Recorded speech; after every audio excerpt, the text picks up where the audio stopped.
My dad and I, we kind of bond over working out. That's kind of our thing. You know, with him being a firefighter, and a lot of times we'll do crazy stuff like flipping tires and pulling ropes. Just a smidge. I absolutely love to cook. It's kind of like my therapy. I would say working out and cooking, so it's great. I get to work out with my dad, and my mom and I do a lot of cooking together.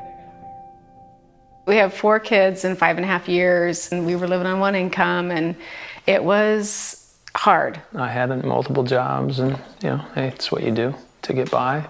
And there were times that I'd be like, do you really have to write that tight check because they really need shoes? Lord, thank you for this day. Thank you for this opportunity.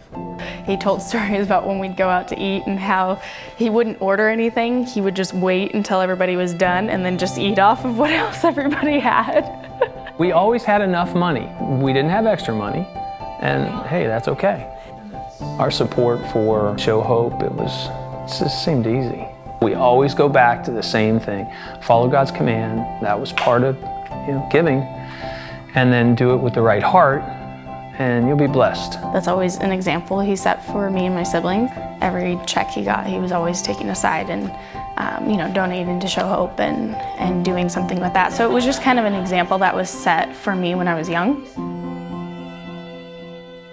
I got a job really young, which I always thought was such a blessing because I knew that not many people at 14 years old get the opportunity to have a job. It was a crushed velvet hat box. That's what she kept her giving money in. Soon the box got pretty full, and I was like, I think it's time I do something with this. It's not really benefiting anybody sitting in the corner here.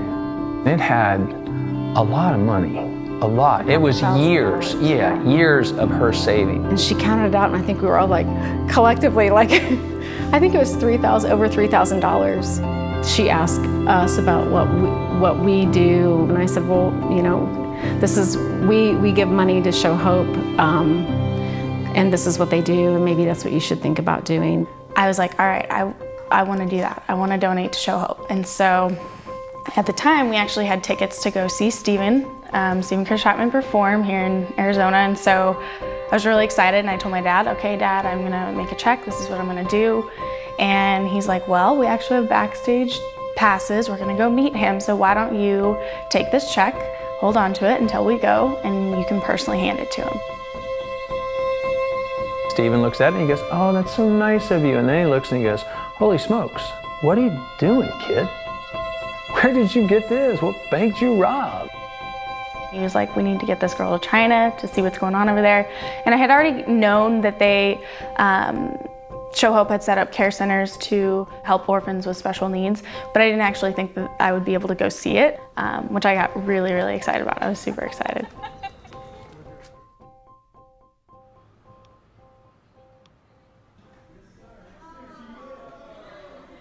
It was great to see that just that little bit out of my pocket can make such a big difference in these kids' lives. That money turns into diapers and clothes and medicine and food and anything else that's gonna make these kids survive. Everything they do is thinking of the kids, and that's very evident. It opened my eyes to thinking outside of my world and my bubble. It really inspired me. It really made me think that that's how I want to live my life. This little boy right here, his name's Jojo. He was so cute. He wheeled over and then he sticks his arms up and wants me to hold him. And I think for them, they were even more inspired to give because they're like, it's so cool how your donation and how giving is making an impact over in China. Right now I'm in nursing school. Meeting the nurses there at Maria's house and some of the other care centers, it made me think that, I could be that in a couple of years. Getting involved with something bigger than yourself can really change your life. That's what you want, that's what every parent wants, to see truth taking root in the lives of their children. To make an impact into the world, do justly, love mercy, and walk humbly with God has always been my prayer for my kids. I'm very blessed to have the parents that I have. I have really, really good parents. They set the example of how I want to be in the years to come. I want to continue doing this, and I want to continue making it the next generation.